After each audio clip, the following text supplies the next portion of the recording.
Okay, here's the piece that we're going to be planing down. You can see how rough it is. I'm going to measure it. I prefer to measure in millimeters. It's just more accurate and easier. All right, it's currently 18.20 millimeters. 18.20 millimeters in width. I'm going to do it on the high speed. I'll feed it through this end. She'll come out the other side. To set the depth, I just take it and I lower the cutters down until I get some just barely, and it may take several passes. The last time I did it, I didn't even make a cut on the first pass or two. Well, I want to be real careful, only take about a 64th of an inch at a time. Here we go, cutting the vacuum.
Okay, we've taken it down. You can see how smooth the wood is now.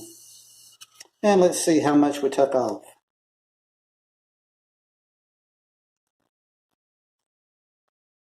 It was about 18.2 millimeters, and now it's 17.44 millimeters. So not even a whole millimeter yet.